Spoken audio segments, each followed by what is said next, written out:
And voila, welcome everyone. This podcast is in alpha and may be subject to change. Joining me today, I have Tef, who is still counting down in the chat.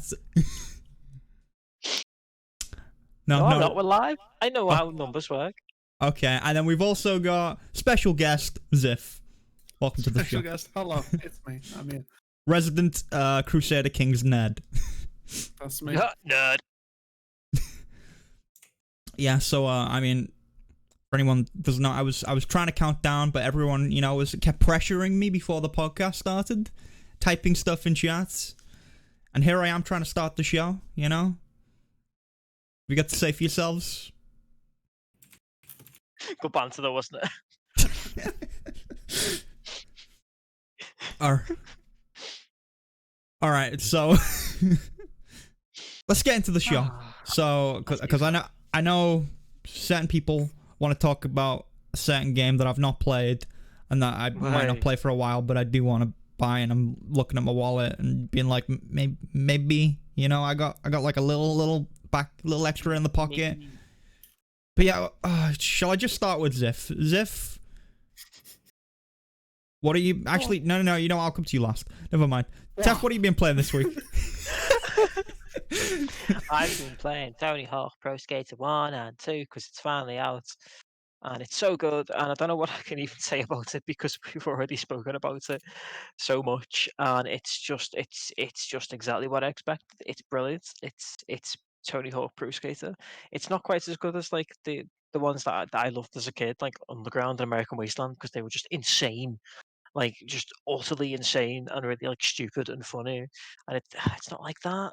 So yeah, it's like it's a bit more serious. Still got like a goofy sense of humor, but not as goofy, not as insane. Just a little bit sad. Yeah, but Yeah, did you see Tony Hawk actually collected skate in real life, though, guys? Don't know if you saw that article floating around. I saw an article just saying Tony Hawk collected skate in real life, so I assume he did a thing where he like skated around and collected letters. Oh, that would be funny. He probably did. He probably would. He'd be game for anything. Yeah. But yeah, I don't know. I can't say anything about Tony Hawk. I mean, I just know it's not as good as the Simpsons skateboarding, so that's all I can really say on that. Yes, well, we're not going to talk about the Simpsons skateboarding now, are we? Because I've put a ban on that. You veto on that? Okay. I mean, it's just, I could feel like if you've played a Tony Hawk game, you'll know whether you like them or not. And it's just, I don't know, like, considering I don't really like fighting games, it's kind of the same idea where it's just all about stringing together combos and having to learn all these combos and then learning the best order in which to execute them. And like, I hate that in fighting games, but I'm here for Tony Hawk. I'm like, oh, it's so good. I'm like, I absolutely love it. You don't taking it on other people. You like taking it on the ramp, That's you see, it's a more creative, less destructive way to unleash me hatred onto the world, just by smacking someone's head onto the edge of a vert ramp. I just do dishes. That's how I get my hate out. I'm just there like scrubbing away plates in anger, You don't do dishes. Don't lie. Yeah, I do dishes. Don't lie. Okay, I do it in anger. You don't even okay. bin McDonald's cups. Listen, Is it I don't know still there? I don't know what McDonald's cup you're talking about. He's There's no actually McDonald's moved it. cup. I see Although- moldy cheese on the side there. I can't see the moldy cheese cup. That's still there. What do you mean the moldy cheese cup? It's G Fuel. No, don't say the name. Actually, I'm not sponsored. What, Bleep that out. cheese fuel? Did you say? No. Fuel. Yeah, cheese Cheese fuel, right? Cheese okay. fuel. Yeah. Don't give them. Don't give them anything. Zed fuel. I think Fuel. it's actually gone. He's actually gotten rid of the McDonald's cup. I don't know what Oh my McDonald's God. cup you mean. What do you mean? There was no McDonald's cup. Okay. It's been replaced by what looks like a smoothie blender. No one else can see this because this is like obscured by your plate, but I'm fascinated by this. Oh yeah, it is. Listen, I don't know what you mean. Okay, guys. Okay, continue with what you were saying, Steph, before I cut you off. I don't really know what to say about Tony Hawk. It's such a strange game. Because it's like, I mean, for anyone who hasn't played it, it's very like very old school arcadey in its design, kind of like Crazy Taxi style, in a sense, because with like the classic pro skater games, they give you a level and they give you a set of goals, and you've got 2 minutes. You mean like The Simpsons Road Rage? Very similar to The Simpsons skateboard. That's why a name drop Crazy Taxi. It is though. It's that arcade thing. They're just like, here's 2 minutes. Go do some things, and like you can. I think it's implied that you're meant to do all the things in one go if you can, but you don't need to. You can just do them one by one. So like, I just do that because I'm lazy. I'm boring. But like they hide stuff in the level, so sometimes you've got to spend a couple of rounds just exploring the level, or going to free skate and like explore the level to try and find ways into secret areas and stuff like that, which is pretty cool. It's pretty fast, pretty fun, and it's just really satisfying learning all the combos and stuff, which I already know. They're all ingrained in my skull because I still play all the PS2 Tony Hawk games quite a lot. But yeah, man, I just love it. But that's not really what I've been playing mostly this week, is it, Zif? No. It's not. What have you two been playing a lot of? I heard there's a new release. C? C, did you say, Zif? I did. C, possibly a K combined with that. Maybe a number. Maybe. Ooh. And Potentially. yeah, it could be. I mean, it's the only game we need, really. We've been blessed. This is it now. not last week. We've been blessed last week. No other games are needed. Get rid of every other game. We have the ultimate game. Like, New World. Ghost of something? I don't even know what that game is. Whatever. Doesn't matter anymore. It's a ghost to me. CK3 has blessed this land, this world. This fault. This world. Indeed. Sadly, that sound effect was still in it. Great for the audio listeners. I don't even know what to say. It's just, I mean, I had pretty high hopes, but wow, they've really gone all out with this sequel. I don't even know what to say. It's just kind of taken me aback how absolutely fantastic it is. I think, if anything, one of the most impressive things is the engine. I mean, Paradox, they don't know how to make an engine. They didn't, anyway. Their engine was, I don't even know what it was. It's held together with duct tape. Famously dreadful. Yeah, now it's absolutely fantastic. It runs smoother than anything I can even imagine. You can actually tell because Mike said this in his stream. I was like, I feel like the game goes much faster. And then I was like, oh, that's because it's not stuttering every day. So I think the game, the years definitely seem to go by faster. Because you'd be like, oh, how long's that guy been in the dungeon? That war was only before. No, 20. He's been in there 20 years, rotting away, dying slowly. Having a good time.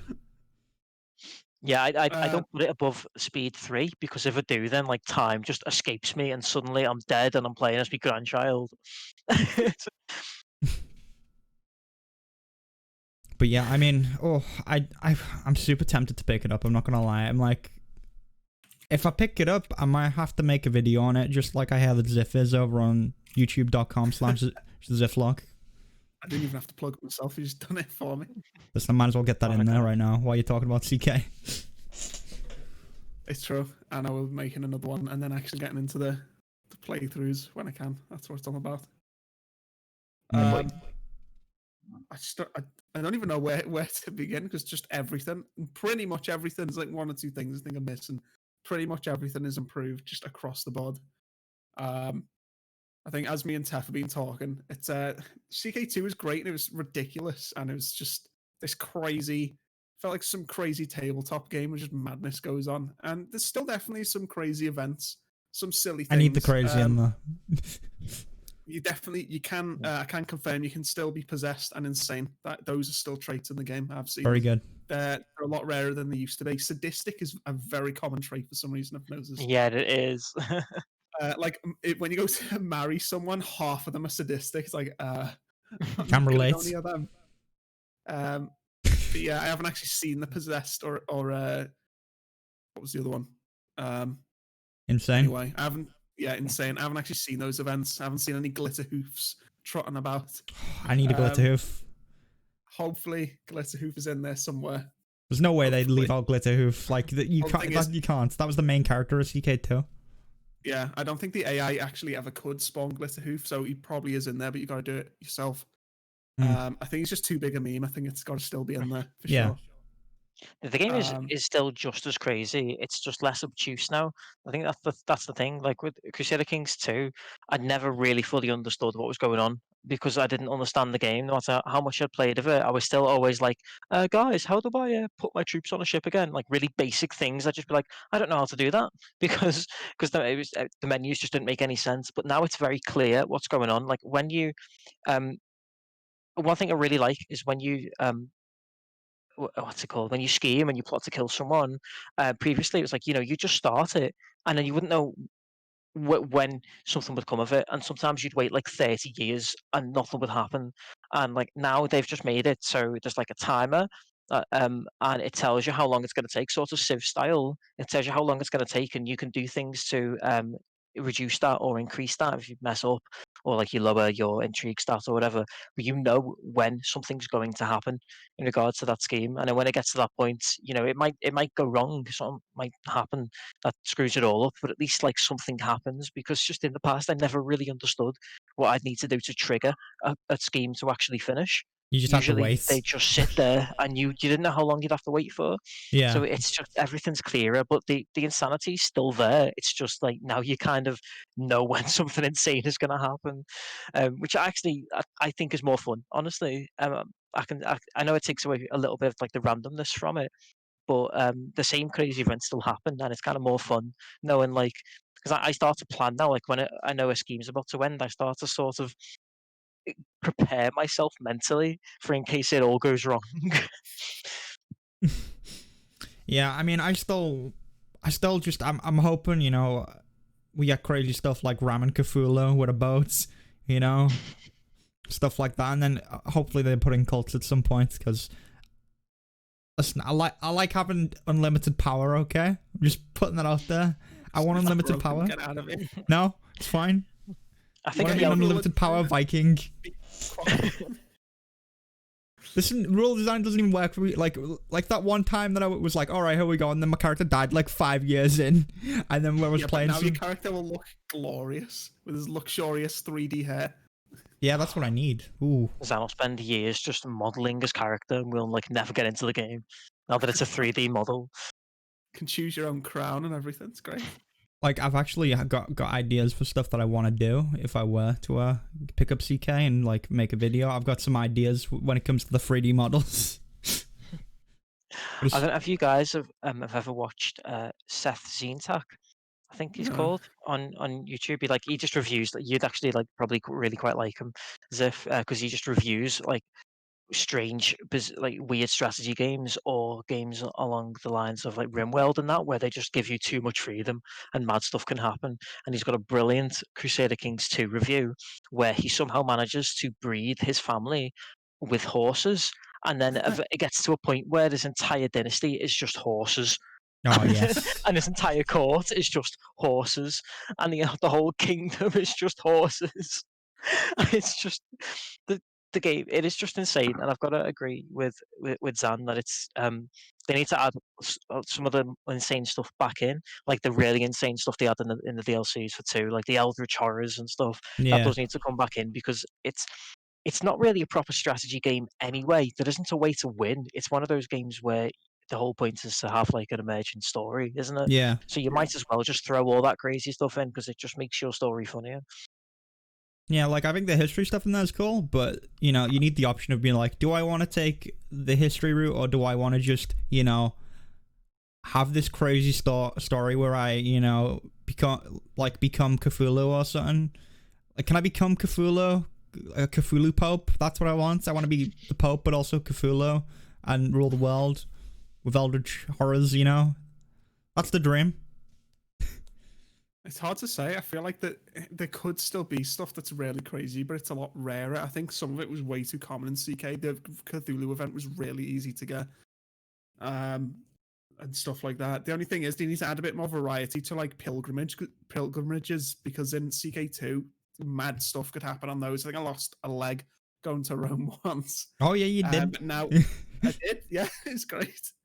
But they're mostly always the same. I think, in fact, the pilgrimage quests are like barely anything happens on them anymore. The feasts as well, I get invited to a lot of them. I've seen mostly the same things happen at Feast, but every now and then something I haven't seen before pops up. But you don't get like randomly stabbed in the eye or a Feast, and sometimes you need that. You need that Yeah, in you your life. just need I a think a lot of that rusty is. fork to the eye or something, Oh Yeah, boy, sounds lovely. Tetanus everywhere. I think a lot of that probably is just because we don't have the expansions at the minute, so it seems a bit more limited compared to, yeah. the CK2 with 8 years of expansions. Yeah, you've got to Um, think like with CK2, a lot of that came from Way of Life, and I think that came into like I think it was like 5 or 6 years into its life. So Yeah, a lot of but its best RP stuff came in really late. I mean, this is like a situation of like, should games take stuff from the expansions and bring them into the base game for the next edition? It's like with The Sims, because The Sims has this big issue where every new Sims game that comes out, it's a complete reset, and you gotta buy all the expansions again. I don't know. Is it like cool to do that? Is that a good way of doing it? I feel like from what I've seen from CK, it looks like it's improved upon a lot of stuff and it's done a lot of good stuff. But and it looks like it's got like Vikings in there at the start and stuff as well, from what I understand. It's got more cultures and a bigger map than all the expansions combined. So they definitely haven't just gone full reset or anything like Yeah. that. Definitely. I think it's got all the expansions that added geography or different types of kingdoms. They're all there. So you've got like the Middle East and Africa and Vikings, and you can start earlier so that you can have more pagans in your world. All that We do stuff like is the in it. That pagans. was. Yes, of course. That's. I mean, I can't wait. After this playthrough I'm doing, I'm going straight to old god style pagan warfare, so I can have 1,000,000 concubines. Yes. Yeah. But like all that DLC has been included in base CK3. It's just the event based DLC that they've not included. So all like the cults and Eldritch horrors and all that kind of mad stuff, which was more event heavy, hasn't been Yeah. included really. So I think that's fine. It's just like I was something to bring up because I don't really know myself, and I think it is a big problem with The Sims. But that's EA. Definitely, they've definitely handled it better than the Sims. Oh yeah, did. way Yeah. better. It's a huge Yeah, improvement. I'm really I glad think actually. yeah, I feel like they just wanted to make a really solid foundation on the strategy and the map and everything, and then maybe go a bit more into the RP stuff. And I have seen some really crazy events, to be fair, but I don't know. There's just I'll have to see from playing it more how crazy it actually gets. Can we talk about the stress systems? Because I think this is really interesting, and it's such I a think I saw an article about interesting this. addition to the game. it's Yeah. way better. Hmm. So the stress system encourages you to role play because if you don't play your character in accordance with their traits, your character gets stressed, and it's literally just like a meter. And if it hits 100, you get a stress level, and you can get to the point where you have mental breakdowns, and you can even like die from stress if you take it too far. So it encourages you to play your character, to their traits, which I think is it's really cool because it does encourage you to role play, but it actually encourages you to play in really funny ways as well, depending on the characters that you've got. Like as if you mentioned how many sadistic characters there are, and I've noticed from the tooltips that if you've got a sadistic character, you pretty much need to imprison and execute someone on a fairly regular basis. Otherwise, they'll get stressed because they're not hurting enough people. Oh, that's normal for me anyway, so that's okay. I can deal with it. All your characters are going to be sadistic, I can tell, because you're going to have to build your character traits around the way you play when you just mess around in Crusader Kings. So when they get that ruler designer, and it's going to be funny. It's going to be like when you make megalomaniacs in The Sims. It's going to be similar to that. I mean, I'm down for this, but yeah, stress used to just be a trait in the previous game, so it's cool to see them take that and actually do something different with it in this one. Especially because stress would just come on and be like, oh, well, I'm probably going to die in a few years. Yeah, it was too dangerous, and it was like literally no way to get rid of it apart from the tavern, which is an extremely rare event. But now hunts and feasts have a chance to lower it as well. Yeah. I think I got a little bit stressed, and it gave me like a few options to alleviate it. To be fair, I think it was literally just like go to a brothel, and so I was like, okay, so I did that, and that like lower stress levels down to 0. But I got like the lustiest of lusty treat, so like it evens out. The good But it's traits. very very good. It is cool though. It really does affect your the way you play. Like I've only played one character so far, and I just did the tutorial, and I've just kept going from the tutorial. You know the way like in these sorts of games when the tutorial ends, it's just like you can keep playing this game if you like. So I've just done Yeah. that, and it's given me the classic noob combination of playing as playing as Munster in Ireland with the goal of like unifying Ireland. And the the king that you start with, his traits are that he's like militaristic and he's impatient. So I Okay. basically need to keep expanding and I need to do it quickly, or he gets stressed if I'm not doing it quickly enough, which is making it really fun because I'm trying to control all my vassals. Every time I take a new area, I need to like try and keep control of that area because that's a new thing that I don't think was in CK2 Zif, where No. you've got like a level of control over each county, and if you're not They if like you haven't got enough revolts. control over it, they'll revolt. Yeah, so you need Okay. to like marshal into to keep the control decent. But obviously, if I'm taking over loads of counties all the time, I've got loads which don't like me because I've just invaded them, and I'm trying to keep the peace with them whilst I'm still expanding. And Yeah. he Uh, gets so stressed if I'm not constantly expanding, which like it's forced me to play a certain way. And sorry, the whole reason I was bringing this up anyway is because I got to a point where I was like a bit trapped. Because I had a scheme to like assassinate someone and it just wasn't working, and they found out that I was planning to they found out that someone was planning to kill them, which dropped my chance of the scheme working to 5%. And then I got one of the I got one of those events where it's like you could put a snake in their bed.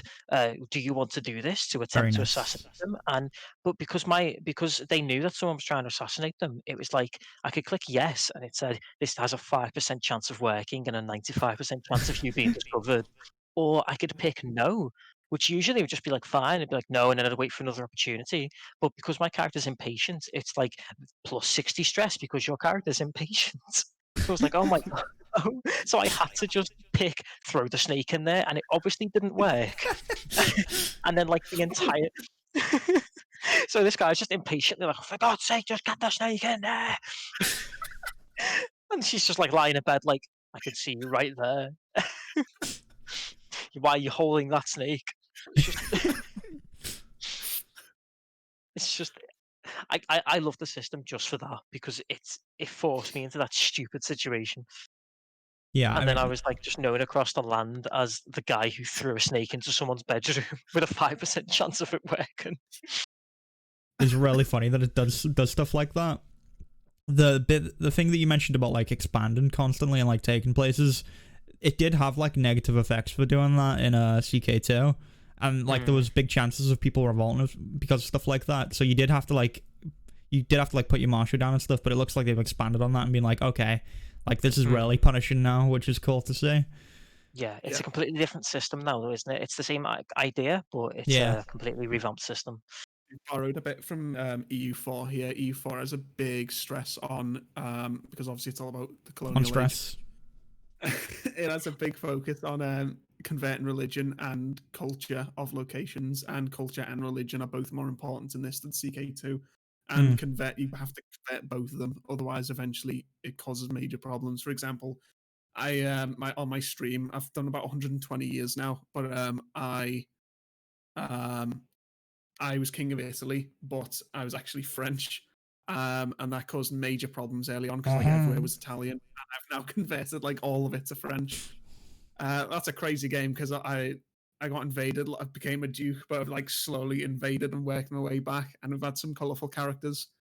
The first guy is his daughter turned out to be a murderer. That Very was nice. nice. I had an event chain where I was like, it was like, oh, there's random people turn up dead, and I was like, that's fine, whatever. They're just random people. And then it was Which is just like a serial killer. Yeah, and then it's like, what did it say next? It's like, oh, what was it? It's either your grandson or your courtier or something's dead in a room. It's like, okay, this is getting a bit more serious. So I started searching for them, and then what was it? My daughter's daughter turned up dead, and it had like this really sad event with like music and everything. It's like your light has gone from this world, as I'm just holding like this dead child. And I'm like, oh god, what's going on? And I started looking into it more, And then when I did, I got a letter like threatening me not to look into it. And it was like, the handwriting, it's my daughter's. I was like, what? So I confronted that. It was just the best event. She was just standing there with her back to me, and it said she turned to me and smiled, and she was like, "Hello, Louis. I've been expecting you." And I was like, "Oh God!" And she, "Oh yeah, that's it." She sent body parts to me as a present, and she was like, "I hope you enjoyed my gift." It was the best event ever, and I could. I think I could say your evil ends here and just kill her on the spot. Or I could like smile back at her and be like, I'd like to join in, and then become sadistic, which is exactly what I did. And, Yes, that's what I like to hear. but it's funny because when I became her, she wasn't actually sadistic anymore. So she pulled him into it and then just backed out of it. So that was nice. Backed out of sadism. Yeah, exactly. But she was a known actually, I don't think she was ever exposed. But then like 2 others in that family killed people in hunting accidents, and they're both known murderers. But I love that family because I love how the traits work, because most of that family are all just, honest, and content and stuff. So if I try and kill anyone, I get like 80 stress. So I can't really try and assassinate people, because it's just not in the family, which I really like. I just think it's such a good system. Yeah, that sounds intense. That's just reminded me of another new mechanic that you're going to absolutely love, Zan, when you play it. So hooks. Hooks are an interesting mechanic. So now, so hooks are basically, it's something that you have hanging over the head of another character that you can use to pull in a favor. So so usually I know like favors existed before, but it was a very limited mechanic, wasn't it? Now it's so much more in depth, and it makes sense in the like real world. So it's just secrets. Usually that's like the most common type. Obviously, it's the easiest thing to hang over someone's head. Like if you find out that someone's like, So I get to blackmail people. yeah, exactly. Literally, I found out about two courtiers that were having an affair, and it doesn't become a hook straight away. It's just like you know about it, and they don't know that you know about it, so it's not a hook yet. And you have the option to approach them and blackmail them about it. But then obviously every time you kill someone, like in a plot, that's a secret, and it goes down as in a list of like of your secrets, and you don't know if anyone knows about your secrets unless they confront you and try and blackmail you. So it's like a complex system, and it's you can force people, you can call in favors, you can force people to do things because they obviously don't want their secrets exposed. And it'll be so much fun in multiplayer because especially if you're playing Catholics, if you find out that one of the other players has been cheating, then you can use that hook against them because you don't want to be like excommunicated. So it's such a cool system, and it's so funny in single player, but it's gonna be so much more fun in multiplayer. Yeah, it's funny because speaking of that, that character who killed their daughter, it was fine for so long, and then when she was like 60, she was like going to her best friend's feast, and she got too drunk and told them about it. I was like, well, now they've got a hook on me.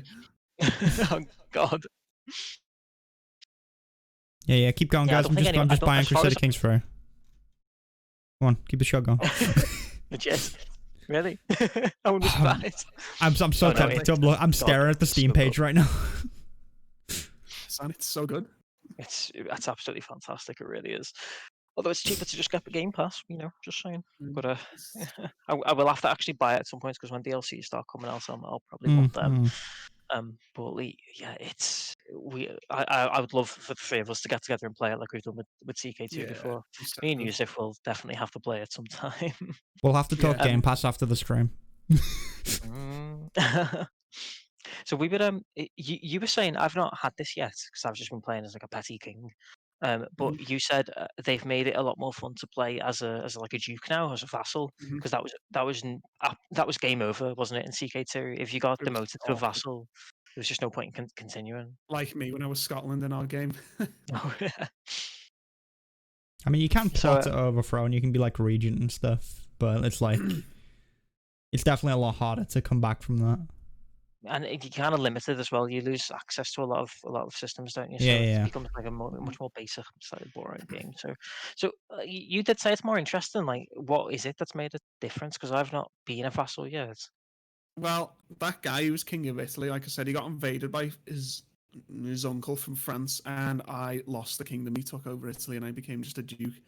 But I don't, because yeah, I did hate losing my title, but I just feel in this, like I said, that was, I mean, I'm about 120 years in. It's been well over 100 years since I'm still a duke.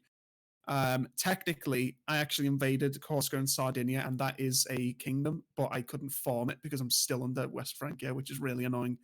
I wasn't sure if that's how it worked because I formed the Kingdom of Bohemia under Holy Roman Empire, but I think that's just because Holy Roman Empire manages states very strangely. But under France, unfortunately, I couldn't become Queen of Sardinia, even though I did try. Anyway, I just think I don't know, even though it's weird, I find, this is what I wanted to talk about, is that even though the game has less crazy fantasy stuff, I found myself really enjoying the RP side of it a lot more on stream. And I know viewers have been a lot more into it as well. Like, even though there's a lot less crazy events, I've really found myself forming these like stories easily of each new character that I'm playing as. I think I'm on like my fifth now, a fifth character in the dynasty, and each one has felt really unique to each other. You know, quite a few of them have been just or content.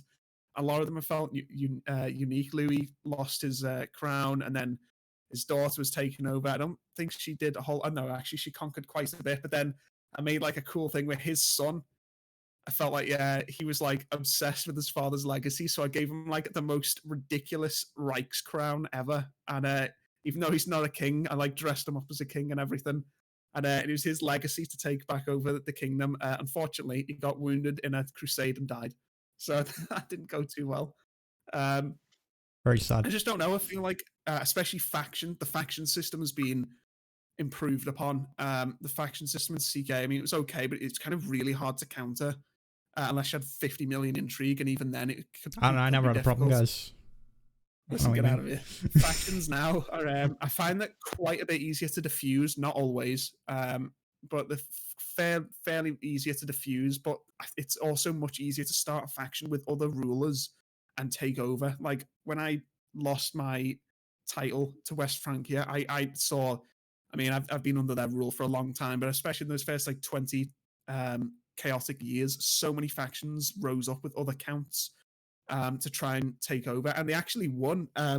Someone related to me in another area actually managed to get Italy back, get the kingdom back, and then like 10 years later, Francia took it back again. But I think there's just so much more possibility to actually rise up with the factions and take over.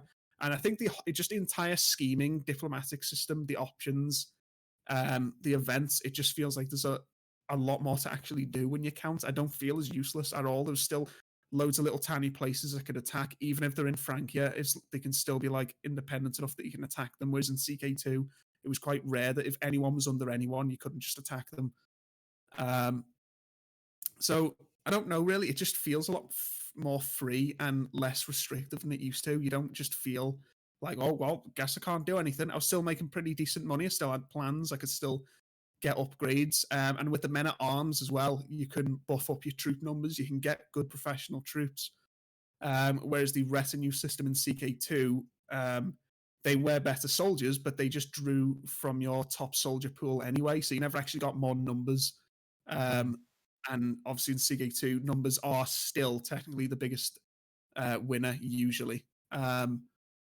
But yeah, I just feel like there's just a bigger opportunity to still expand under their rule. It doesn't feel as confined as it used to. It's kind of hard to fully explain, but I am actually quite enjoying being a Duke, considering I've been playing it for like 120 years.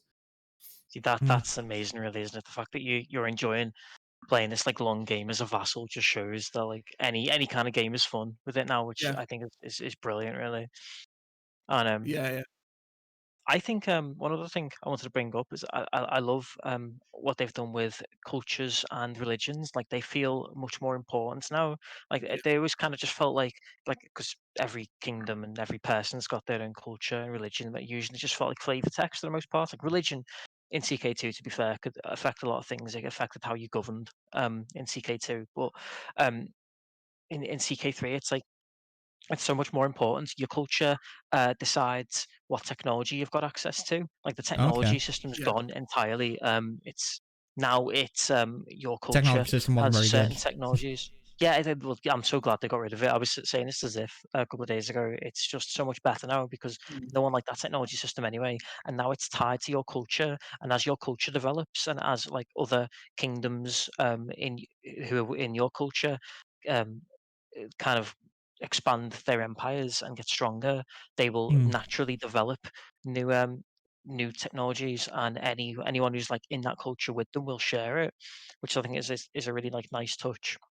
Um, and religions, I don't think this was in CK2 to the same extent. Like you can now just at any point, for any reason, you can just form your own religion. Like Wait, I what? know You can make your own there was like religion.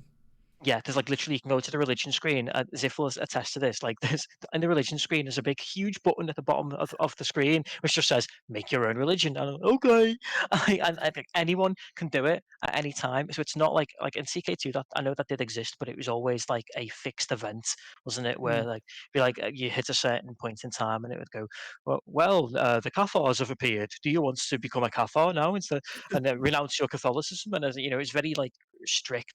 Like now anyone can do it, and I in my island game, Wales suddenly decided they didn't want to be Catholic anymore, and they split into this like Reformation type of like Christianity, and like literally like one duke did it. Like he made the church, and because of their similar culture, he managed to easily Oh, I think we lost Tef. kingdoms. Oh, no, we're good. And oh yeah, I froze for a second there, and you looked so bored, and you're like, he's talking about religion.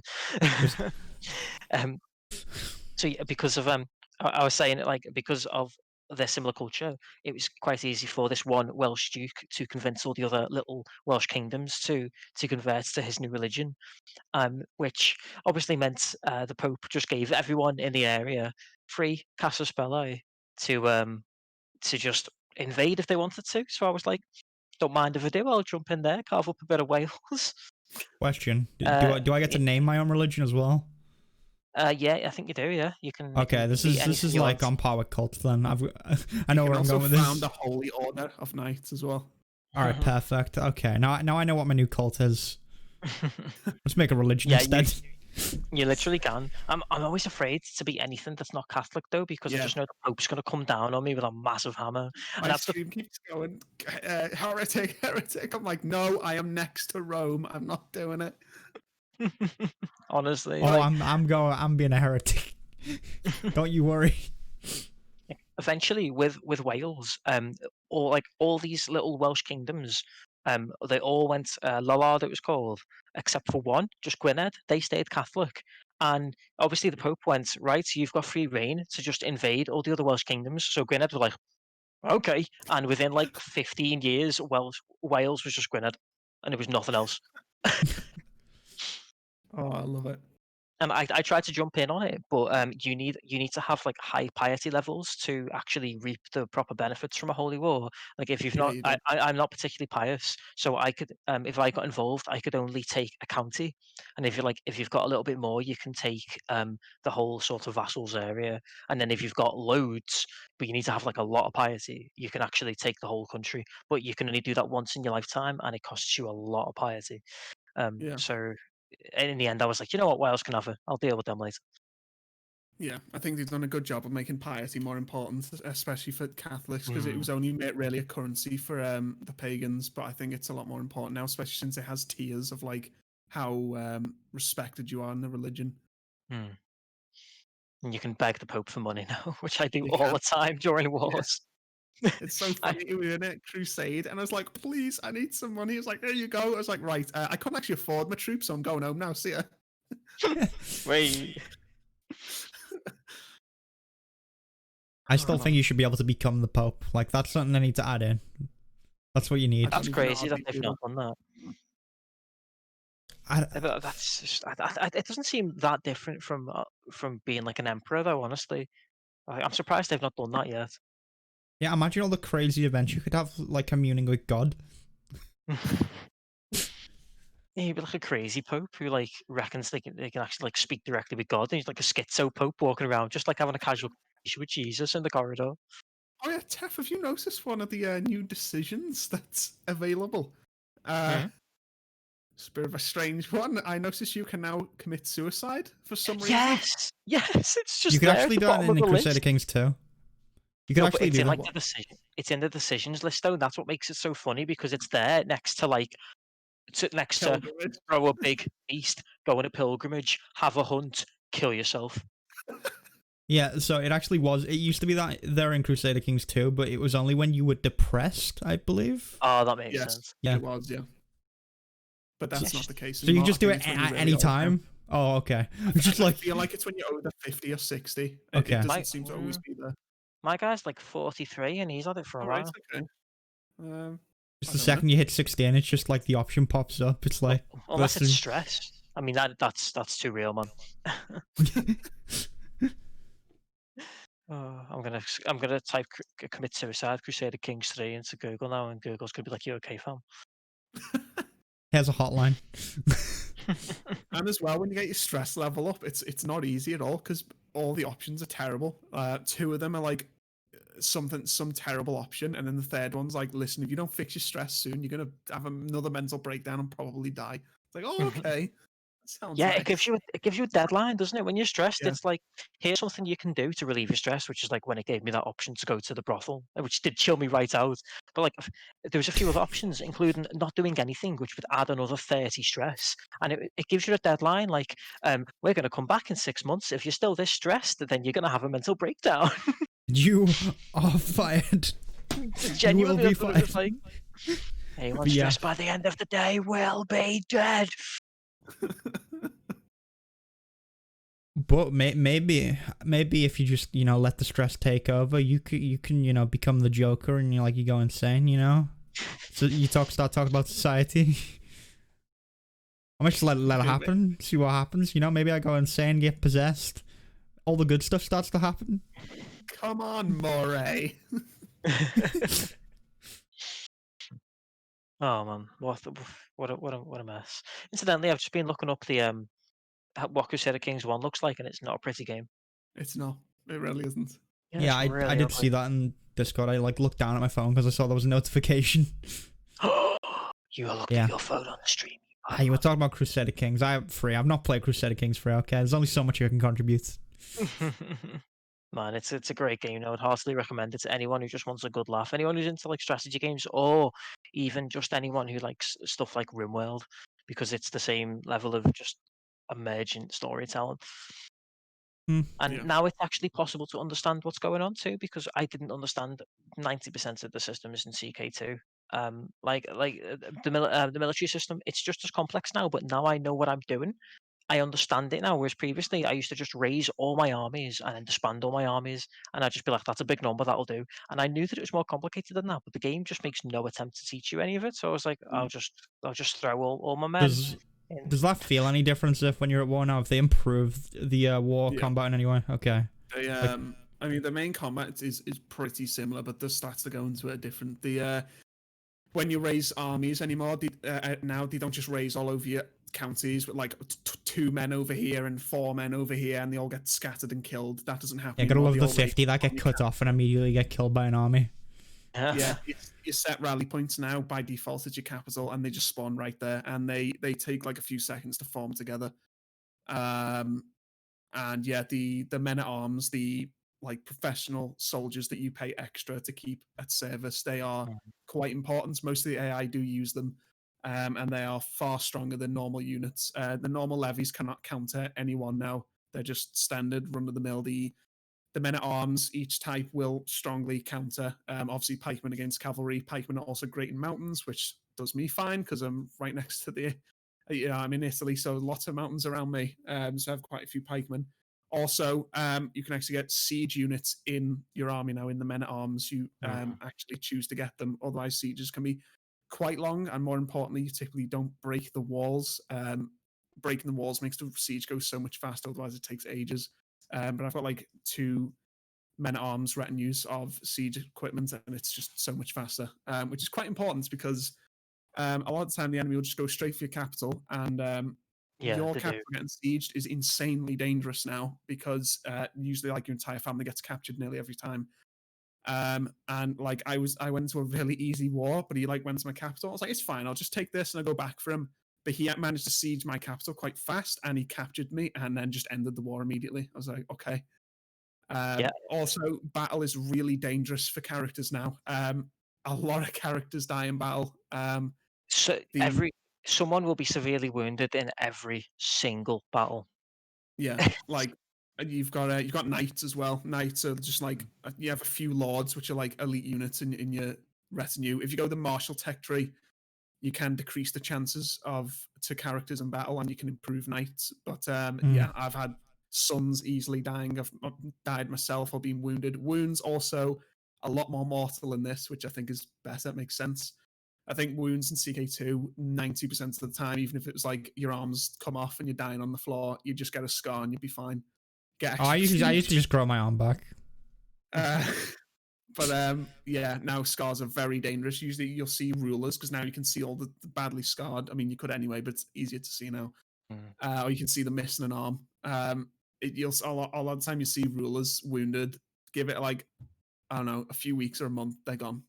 Usually nearly every time it's quite difficult to survive wounds, like my character in the Holy Wars didn't. But long story short, yeah, I do like the combat. It's quite a bit better, and one of the big improvements is they just got rid of ships because it was an unnecessary system. Yeah. Hearts of Iron in U4, their ships are more important, especially Hearts of Iron, but they were literally glorified embark transports in CK2, which cost loads of money. They just got rid of them, and now they're just an instant embark. Your units just automatically embark. And I like to imagine they just swan dive into the sea and turn into a ship. That's what I imagine in my head. The only thing is, they do actually. So it's cool. They actually do pay a fee every time they go into the water to like hire ships, but it's not a massive fee. Like I think I put like 1,700 men on ships. And it was only, I don't even know, 17 gold. It's not a lot. Gold income seems to be a bit higher as well. So yeah, I do think the combat is quite a bit better overall.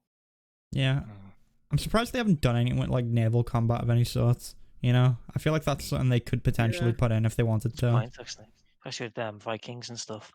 Yeah. Yeah. Just to give my my 2 cents on the military system. I do think I like how it's much more fleshed out. Like you said, there's so many more like unit types now, and you got the knights and the different like men at arms regiments that you can raise, which is really cool. And I do like that. But at the end of the day, it still does come down to you if you're fighting another country, then you raise your army, they raise theirs. You both race to each other's capital, and then it just comes down to who can siege the other one's capital first. Because if you siege the capital, then the war score shoots straight up to 100%, and you can enforce demands. So that it does just come down to that. So all I do is I just focus on like siege machines and building the walls to be stronger, like reinforcing the walls of my capital. And then that's all it takes. And because my guy's really militaristic, it's just hilarious anyway when I'm fighting all the other tiny little kingdoms that are still left up at the north of Ireland. Like there was the war I'm in at the minute, I had like 2,000 men and he had 300, and he sent us, because this is all the AI do, he sent us 300 men straight to my capital, and I had 500 men in my garrison, and they can't even start a siege if they've got less men than the men in the city. Which is the same as CK2. So this has happened a couple of times now. They just immediately raise their army, send their army to my capital, and then just camp outside whilst I'm at their capital sieging it, because they can't do anything to my walls. They don't have enough men. It's still really simplistic. And especially if you do spec yourself into military, it is really easy. We haven't spoken about the like the perk system actually, have we? I guess that's kind of what's replaced the technology. Now it's kind of similar to an ambition. You pick your character's focus, and through that, then it gives you a number of different trees that you can spec yourself into. And I can't remember what actually causes you to get a point to put into the tech tree. It's mostly just natural growth, but some events do give you experience as well. Before the tech tree is good, but I was just going to say about combat. To be fair, the people you're attacking in Ireland, are they all like mostly one provinces? I mean, yeah. To be fair, they are fairly small. Yeah, because like against larger people, taking the capital usually doesn't get it above 50 or 60%, and then Right. they'll Okay. like take places and get you down as well. And also when it's a lot of the time they have when it's bigger places, they have multiple strong allies as well, and then their armies are all over the place. Oh yeah, the allies makes it more complex. That's Their true. allies Actually, they take like really wide routes that are like really hard to intercept them on. And yeah, then obviously they affect the war score as well. I do get you mean. I think the AI does still rush a bit too much for capital, definitely, but yeah, it can be awkward, like I said, because it doesn't always max the war score, and then if they capture you, it can kind of screw you over. But yeah, but anyway, like you were saying, the tech tree is definitely quite a big improvement. Yeah, I'm always too scared to fight anyone who's got allies. I always try and break the alliances first before I start the fight. So I actually forgot that was the thing. But yeah, any war with allies is definitely way more complex. To be fair, and that was the same with CK2. Yeah. Yeah, I just used to check like how many troops their allies had as well, and I was like, how far away are they? I could probably deal with them, you know. That's See what well happens. easier to see now as well. Like Yeah. it was too easy in CK2 to go into a war and not fully understanding what you were getting yourself in for. Like now, when you go to the declare war screen, it actually tells you the strength of their army versus yours, and it'll say like they're vastly superior or they're vastly inferior or they roughly match. So you've got an idea of what you're going into. Plus, it'll show I can't remember if it's on the on the declare war screen, but if you go into like the character portraits for the person you're attacking, the ruler of whatever area, then it's got all of their alliances lined up there, and you can see like Yeah, you I can think see that those was alliances, and you can see like the state of them as well. So that was the same in CK2, wasn't it? Or is it just like does it actually tell you the strength yeah, of them there it as was well? in CK2. It's just easier to find now. Yeah, and the military numbers in the declare war screen, they are the combined of all their allies as well. Okay, So it just okay. gives it Oh one right. Yeah, yeah. I was also going to say the mercenaries. They've improved the mercenaries as well, because they used to be such a high upkeep. There's no upkeep anymore. I think I told you this at streams, but it's just a flat rate now. You just pay like I don't know 150 for the low ones, and you have them for a set 3 years. You don't pay anything else, and you can even disband them if you don't need them. And if you go into another war fast enough, and you've still got their contract, you can raise them again, which I think is pretty cool. Okay. Yeah, that does sound really cool. I mean, there's a lot in this game. We are actually coming up on the hour mark as well. So is there anything else you guys want to get out on it, and then I'll quickly go over what I've played this week.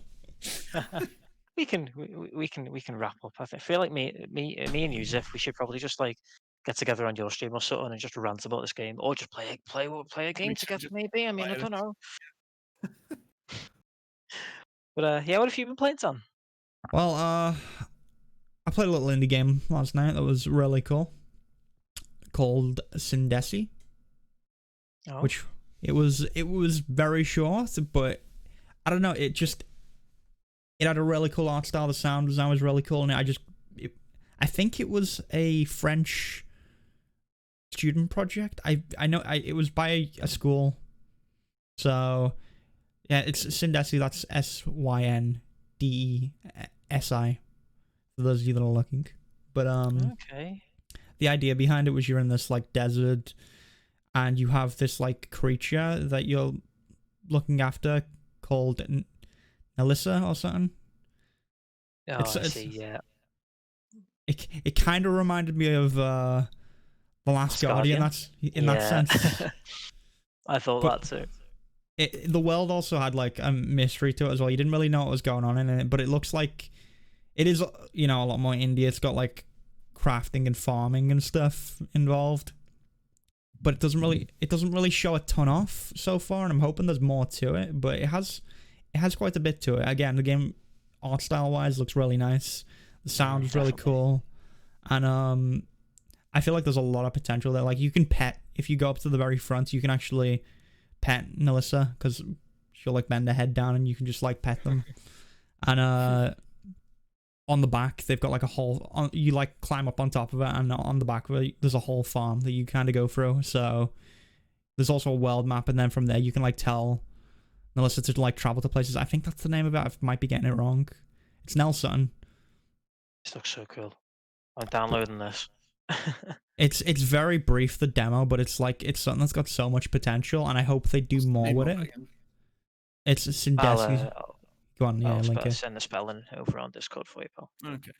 Yeah, Thanks. so like I hope what they're doing is you're gonna have to like travel to places to craft certain things and like get certain things for your farm.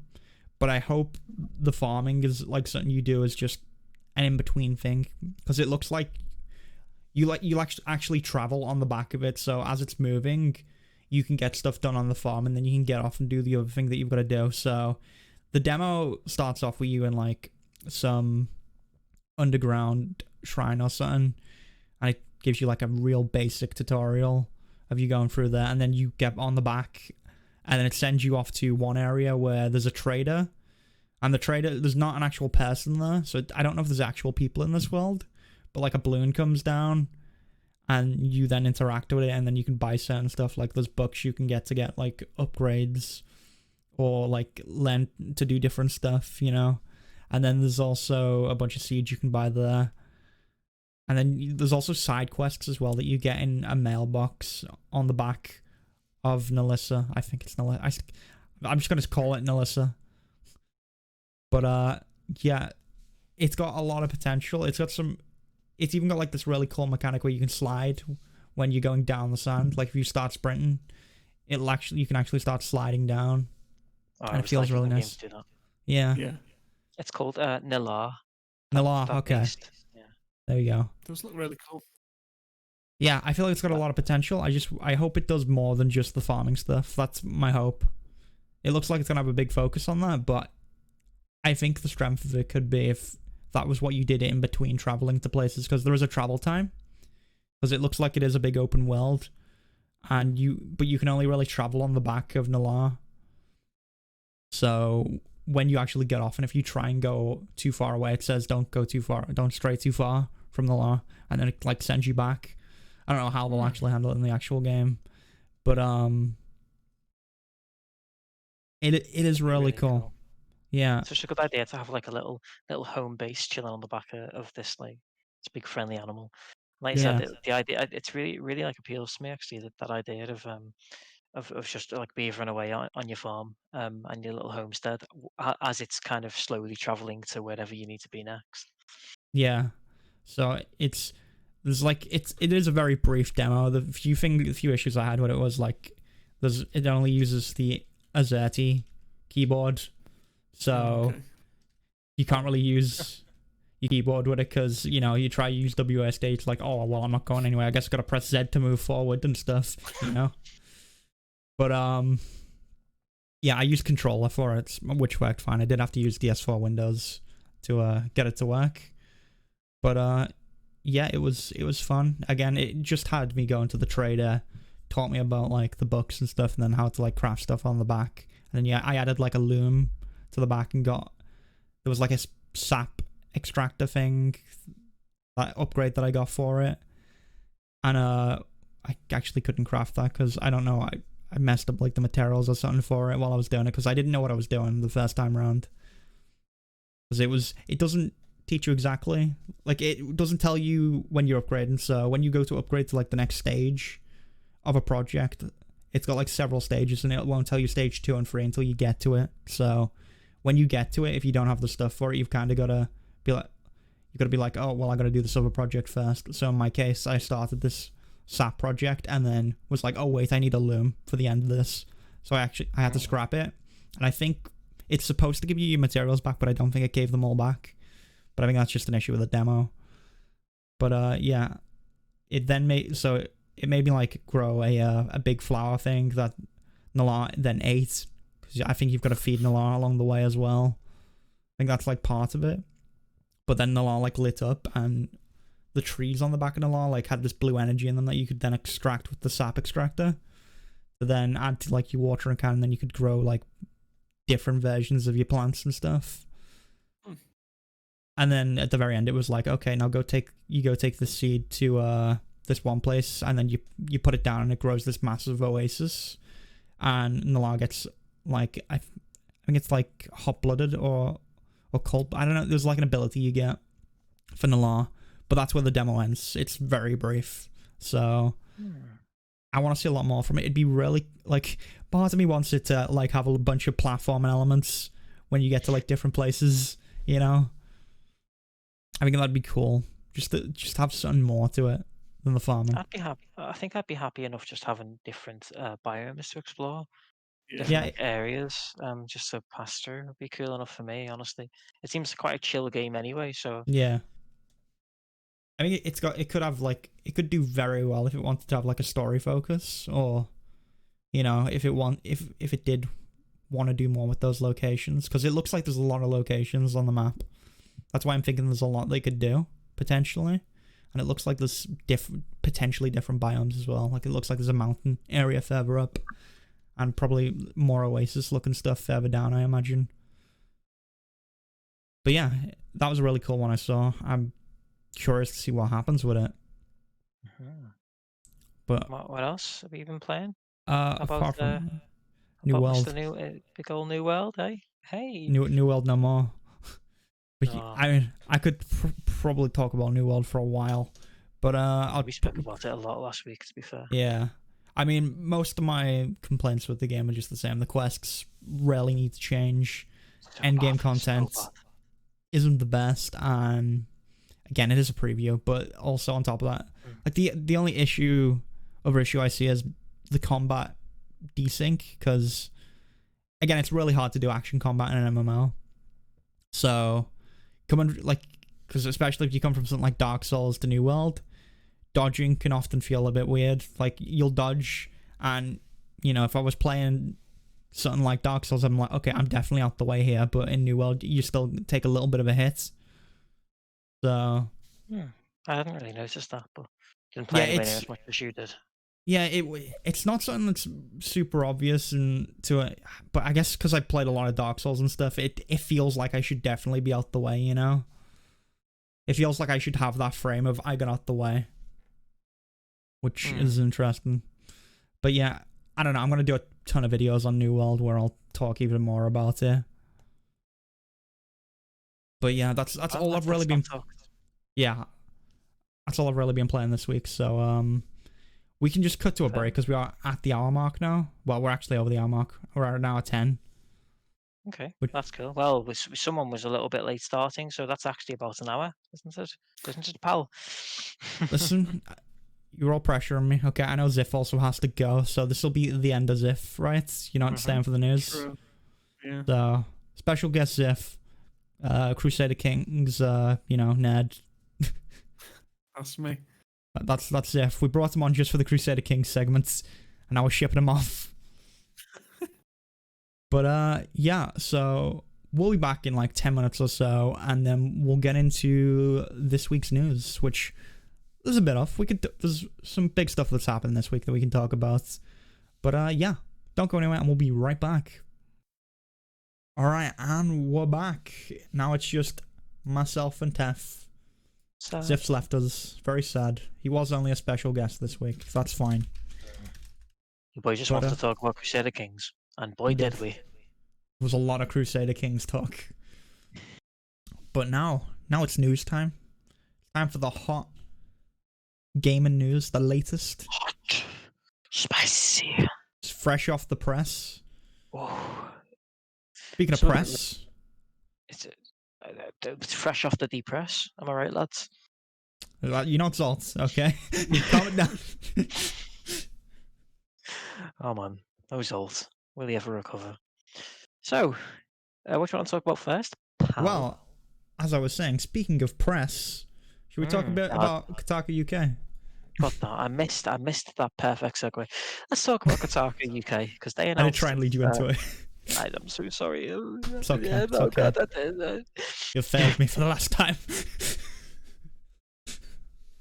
So, Kotaku UK announced at 9 o'clock this morning that they're going to cease to exist, at least in this current incarnation. So they said, basically, because the UK branch is run by Future Publishing, who do, at this point, they are like the last gaming publisher left who actually makes gaming magazines, and they also apparently run the UK side of the website. I don't understand exactly why that's the case in the online world, but that it is what it is. And Future Publishing have decided to not renew their license with Kotaku, so Kotaku UK is just not going to be a thing anymore.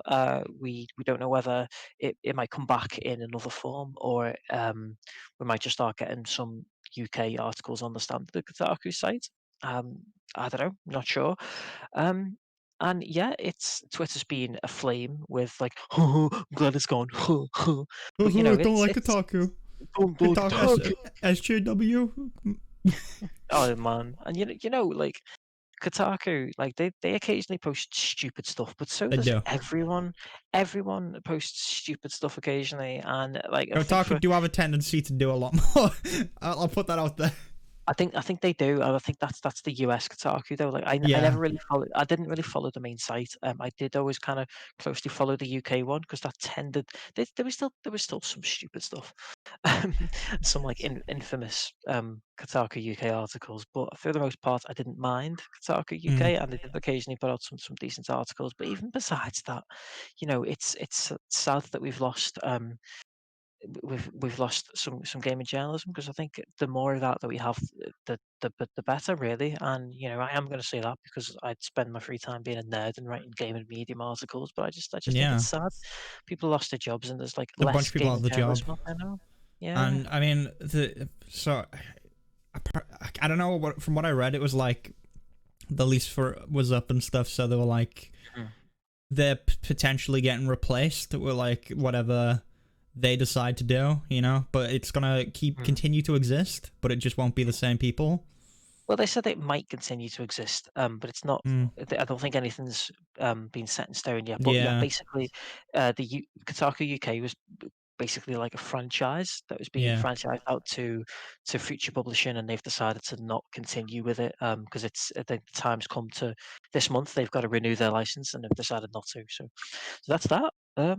I guess Future probably can't afford it. I think at this point, Future Publishing, they do the retro gaming magazine, which still does fairly well considering it's a paper magazine. I subscribed to that for like a year straight, Oh until wow. very recently. Because it actually still is one of the best places to get retro gaming information. They do a lot of really good interviews and stuff. But that's about it now for Future Publishing in gaming, like Mm. paper magazines. They do a few official ones, but who reads like official gaming magazines these days? Um, so maybe they just can't afford it. I I don't know. used to They just might get them when try I and was on a consolidate. plane. If I was getting on a plane, I'd be like, I'll pick up a gaming magazine and just browse through. Give me something to do. It's fair. I loved gaming magazines when they were still like relevant, but they've not been for like well over a decade Yeah. now. So yeah, it's sad. It probably will come back in some form, like you said, but it's always sad when something closes down like this, because it's a certain group of people have come together to work on this as well. And even if it comes back, it'll be a totally different group of um like Yeah. journalists working on it, and so it'll probably have like a different vibe. So yeah, it's just sad when this happens, and it happens surprisingly quite a lot with gaming websites. I always think like gaming news websites, they come and go surprisingly often. Like, do you remember Joystick? Joystick was huge, and then Oh yeah. they just dropped off the face of the earth one day, and I loved Joystick. I was so sad when that was gone. Yeah. I don't remember when I last saw anything about Joystick. When did they close or whatever? Just vanish? Let me check. My head says 2014, but I'm gonna have to double check that. 2015, February I 2015. was gonna say 20. It was a 2015. Yeah. They were owned by AOL, so that was Oh. why. Yeah. AOL obviously was downsizing at the time. So Miracle AOL is still going. Yeah, I'm surprised they're still around. What do AOL do now? What do they actually do? What do they own? I have no idea. But they had like a fairly big gaming press division for a while there until they closed it, because they had Joystick, and Joystick had a sister site that was all about I can't remember what it was called now, but it had like an MMO um Oh. sister website that was back when MMOs were the hot fresh new thing, and like World of Warcraft was really Hey, at its they're peak. becoming the hot, fresh new thing again. My time Oh, is coming. I mean, we'll see. Massively, it was called Massively. Ah, okay.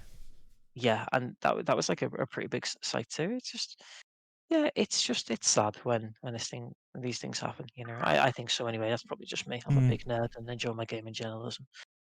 Um, not Yeah, I enough to mean, really say on that. like I followed some game journalists, but I think especially when I got like really into YouTube, I just follow YouTubers specifically because it felt like following like a journalist, you know. It felt Yeah, like that, but for videos, and that's just where I ended up going. And I think a lot of people in the game industry actually transitioned over, didn't they? Like Jim Stelling did it. He came on over to YouTube. I think there were plenty of others that did a yeah. similar thing. I can think of a few people off the top of my head who've like transitioned over to it. Yeah, that or podcasting. Yeah, Podcasting's a big thing too. A lot of them do more podcasts than articles these days. Or you get a lot of Giant gaming Bomb. podcasts. Giant Bomb, Remember? yeah, yeah. Yeah, I mean, obviously, all the big websites have a podcast. yeah. But on top of that, there's a lot of like smaller ones that I can think of off the top of my head, which are all run by people who were gaming press and they've kind of got out of the industry and they're either doing something different or they've made like podcasting their full time job.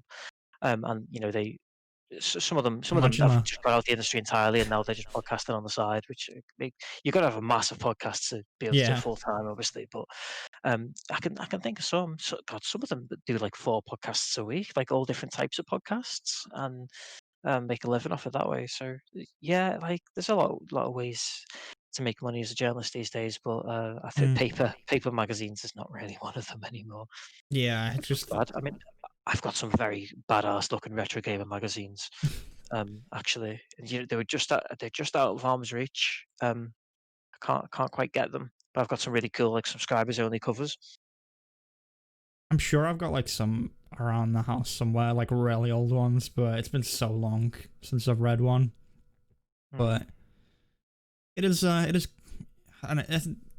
it's a shame to just see this happen. You know, I don't Yeah, know. it is. I mean, It's just hopefully everyone lands on their feet from that because I'm sure they're all great journalists. You know, doing their mm, thing. I can't think of any specific journalists from Kotaku that I actually follow. I bet you there are some that I follow on Twitter and I just don't even realise that they write for Kotaku UK. But Mm. I'm sure there's yeah, there'll be. I just hope that they do manage to move on to somewhere else, which a lot of them do most of the time. They just move on, and it's an industry that's built on freelancing, which is a good thing in situations like this. They can just focus on sending their articles to a different publication instead. But Yeah. yeah, that's all I could really say about that. You know what? Um, There's one other story that I didn't add to the news list, but I mhm. feel like it's worth bringing up. We could talk about the limited release of the Mario All Battle right, Royale. yeah, that's right. I mean, there's the whole Mario, all those Mario releases are announced in general. But yeah, we should definitely talk about the Specifically, the limited release part of it of a digital game. Yeah, that is so dumb. I don't understand why they're doing that. I've seen a theory, and this is the only thing that makes sense to me. Because it's the kind of insane thing that Nintendo would do. But there's a theory that it's a limited release for the 35th anniversary, where they're releasing it as a bundle, and then later down the line they're going to split them into separate games, and they're probably going to be like 40 to 50, maybe even £60 each later down the line. Um, so when they say it's limited release, they mean this bundle is limited to Mm. the anniversary. I have a horrible feeling that that's what it means because there is no way that they're just going to stop. Um, they worked on port on these games, or I think it's more of an emulation, but still they've worked on this game, which it couldn't have been cheap, and they're not Mm. just going to throw that away. Then on the other hand, though, It's actually Nintendo. Nintendo, and they have actually done this They before. force They have scarcity done that. all the time with like so many of their products. And they've specifically done this. If that is what they're going to do, where in the future you're just not going to be able to get Super Mario 3D All Stars, they have done that exact situation before. There is a precedent for it because on I think it was 3DS on the Nintendo Club. If you were a member of the Nintendo Club, you could get access to ports of like I think they were old NES or SNES games, um, Mm. ported to your 3DS that were only available if you were on the Nintendo Club, kind of like what they do now with Switch Online, except they were limited time available. So you had to be a member of the club for the right time period in order to get it. And once they were gone, you couldn't get them ever again, and they were never released separately. So they put time, effort, development money into porting those games to 3DS, and just didn't really get their money's worth. At least it seems from our side. It's just Yeah. bizarre business decision, but that's Nintendo, and I have done it before, so it's certainly on the cards with this one. Yeah, Nintendo are a bit wacky on what they do sometimes, and honestly, it wouldn't surprise me if this is just like, well, no more, guys, because they do have this thing where they like to force scarcity on a lot of their products. I mean, you can mainly see it when it comes to their like physical products, like amiibos, for example. There was a big thing with them forcing scarcity around them, and that is like a collectible, that is like a forced item. So it would make more sense that it's not like a good thing that they're doing it with that, but it makes more sense practically that they're doing that. Yeah, but I don't know why they would do it with a digital edition of a game that they've put a bunch of work into, you know? Yeah, it doesn't make a whole lot of sense. Will you be picking up Mario 3D All Stars at all? I don't know. We'll see. I've got my Switch right here. I just never use it, like, because I can't stream with it, so I don't really play on it that often, which is, I guess, is bizarre. But the only thing that I have played on it was is Zelda. Like, Zelda was one thing when I first got that. That used to be on my chill game. I'd just go on, chill, play a bunch of Zelda. Breath of the Wild is great, man. What a great game. I mean, I'll probably pick it up, just because I really want to play Galaxy again. I love Mario Galaxy, and I've actually never really played Sunshine properly, so I'm excited for that. Bit of an unusual opinion, but I'm really not that bothered about Mario 64. I really enjoyed it when I was younger, but like these days, it just doesn't do anything for me. I think it's kind of How dare you? Everyone says it's aged so well, and it hasn't aged well at all. I'm sorry, it hasn't. It just doesn't control all that well by today's standards for a platformer. So, well, I'm hyped for the other two. I'll definitely pick it up.